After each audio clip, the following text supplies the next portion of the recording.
Bismillahirrahmanirrahim. Assalamualaikum warahmatullahi wabarakatuh. Alhamdulillahirabbil alamin. Wassalatu wassalamu ala asrofil anbiya'i wal mursalin wa ala alihi wa sahbihi ajmain. Asyhadu an la ilaha illallah wa asyhadu anna Muhammadar Rasuluh. Amma ba'du. Alhamdulillah, sahabat khasiat tasbih yang dirahmati Allah Subhanahu wa taala, kita berjumpa lagi di sini. Semoga sehat semua ya. Besar harapan dan doa saya, semoga sahabat semua selalu diberikan kesehatan, dimurahkan rezekinya dan dipanjangkan umurnya. Amin amin ya rabbal alamin. Sahabat beriman yang dirahmati Allah Subhanahu wa taala, sedekah adalah salah satu amalan sunnah yang diperintahkan oleh Allah bagi para hambanya. Tetapi ada beberapa orang ahli sedekah yang masuk ke dalam neraka. Tentunya ada beberapa penyebab golongan ini dilempar malaikat ke neraka, meskipun amalan sedekahnya berlimpah. Beberapa hadis juga telah menceritakan kisah dari orang-orang ahli sedekah yang tetap masuk ke dalam neraka. Lantas, siapakah 5 golongan tersebut yang ahli sedekah namun justru akan masuk ke dalam neraka? Namun sebelum lanjut, saya ingin mengajak saudara untuk menekan tombol like dan subscribe-nya ya. Kita bangun channel ini agar selalu memberikan manfaat. Selain itu, jangan lupa saudara sertakan harapan dan doa-doa kalian agar bisa kita aminkan bersama-sama. Terima kasih saudara. Sahabat beriman yang dirahmati Allah Subhanahu wa taala, berikut ini golongan ahli sedekah tetapi dilempar ke neraka.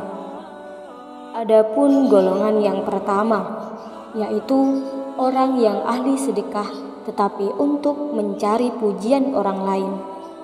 Rasulullah telah bersabda bahwa setiap amalan tergantung dari niatnya. Orang-orang yang ahli sedekah tetapi tujuannya untuk mencari pujian orang lain tidak akan mendapatkan pahala dari sedekah yang telah dilakukan. Rasulullah Shallallahu alaihi wasallam bersabda, berikutnya yang diadili adalah orang yang diberi kelapangan rezeki dan berbagai macam harta benda. Diperlihatkan kepadanya kenikmatan-kenikmatan yang telah diterimanya. Ia pun mengakuinya.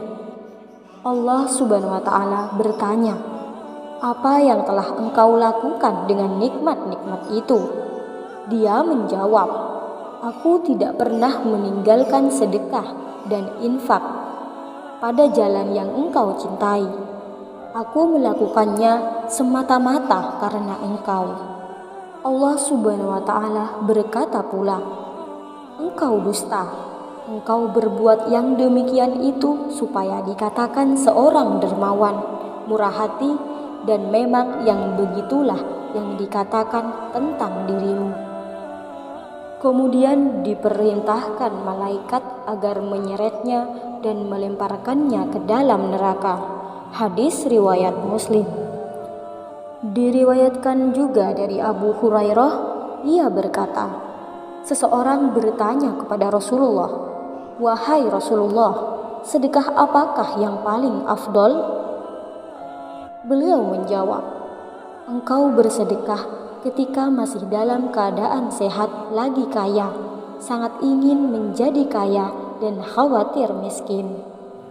Jangan kau tunda hingga ruh sudah sampai di kerongkongan, baru berpesan untuk si fulan sekian dan untuk si fulan sekian, padahal harta itu sudah menjadi hak si fulan atau ahli waris."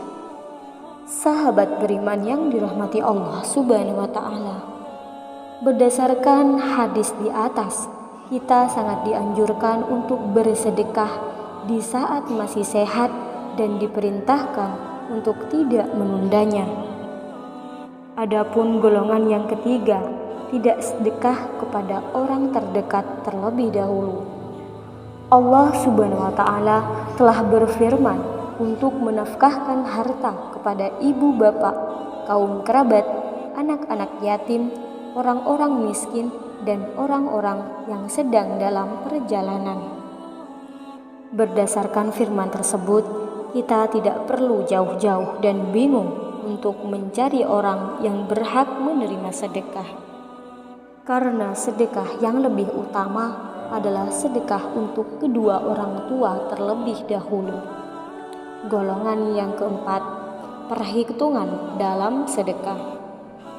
Rasulullah Shallallahu Alaihi Wasallam telah bersabda untuk tidak perhitungan dan kikir, karena Allah juga akan berlaku hal yang sama kepada kita.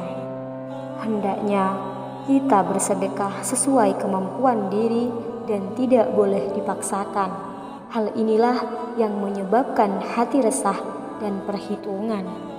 Golongan yang kelima, yaitu golongan orang yang mengungkit tentang sedekah.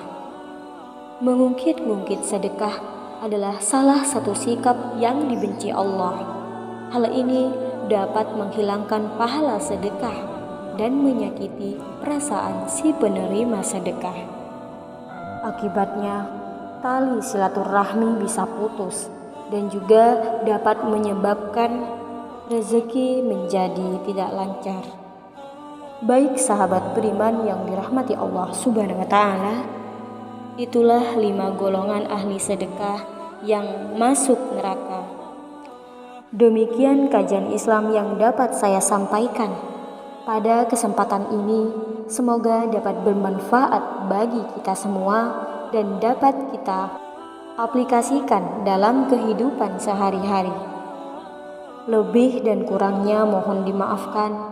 Yang benar datangnya atas bimbingan Allah Subhanahu wa Ta'ala yang maha benar, dan yang salah, khilaf atau keliru itu datangnya dari saya pribadi sebagai manusia biasa yang tidak pernah luput dari salah, khilaf dan dosa. Akhirul kalam. Wassalamualaikum warahmatullahi wabarakatuh.